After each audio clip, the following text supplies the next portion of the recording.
নম্বর 8 নম্বর এবং সিএনজিগুলোতে। আর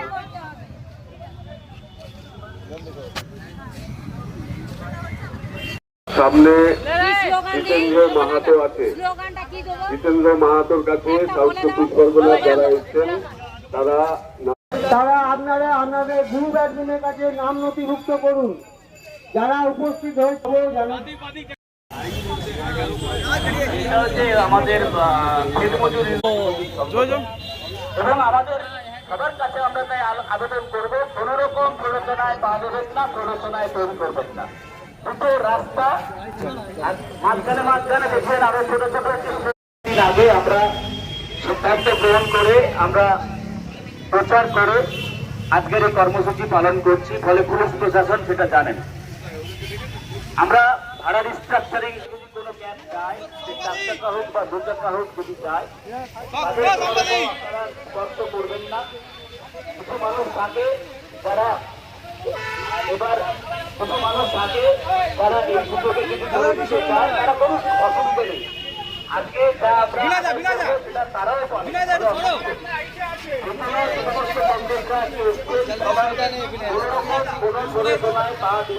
আমরা শান্তিপূর্ণ মিছিল এখান থেকে সংগঠিত করব।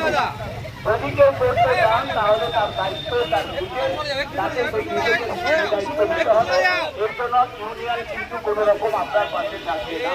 এটা খারাপ লাগলেও এটাই বাস্তব। ধরেন শান্তিপূর্ণভাবে আমরা এখান থেকে মিছিলটা সংগঠিত করব। দুটো লাইন হবে, দুটো লাইনই কংগ্রেসরা থাকবেন। রাস্তাঘাটে যে দোকান সার্ভিস হবে, সবাই দোকানে সভা মেলাবেন এবং আমরা আস্তে আস্তে করে এখান থেকে বেরিয়ে আমরা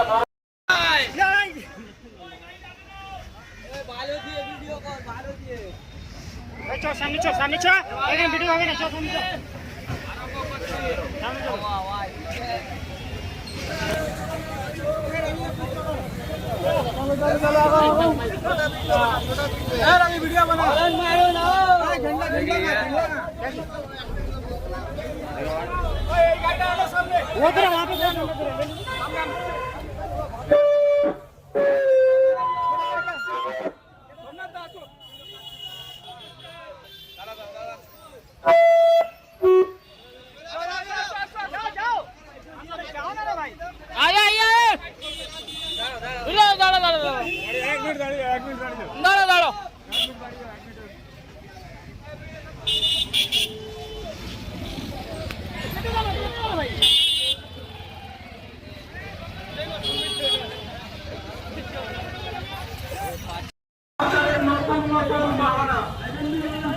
সরকারের নতুন নতুন বাহানা, হঠাৎ হঠাৎ নতুন চিন্তা ভাবনা।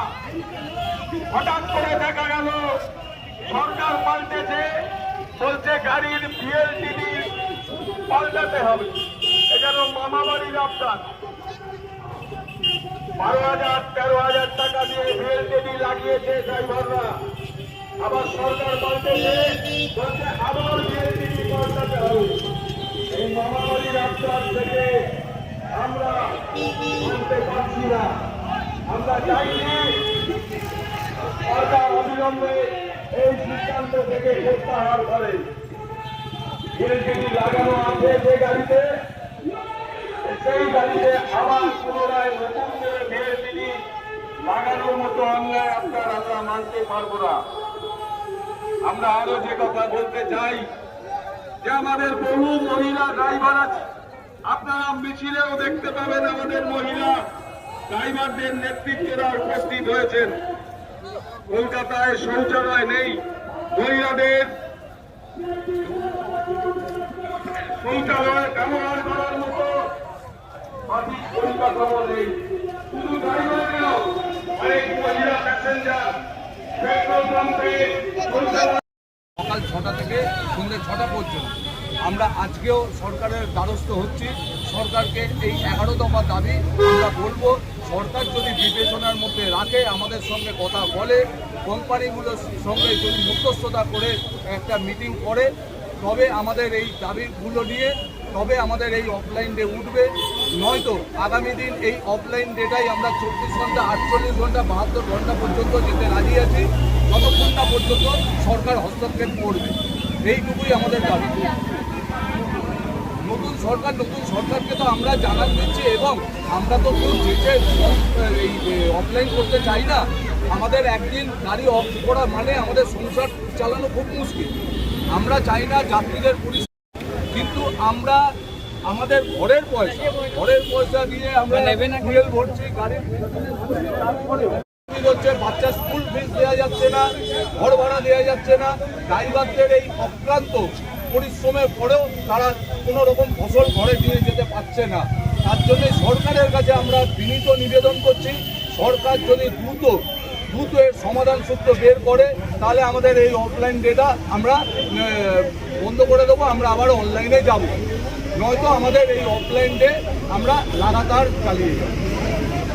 আমার নাম মানস চৌধুরী, কলকাতা ওলা উবের একটা কমিউনিটার অ্যান্ড ড্রাইভার ইউনিয়ন সিআইটির ওয়ার্কিং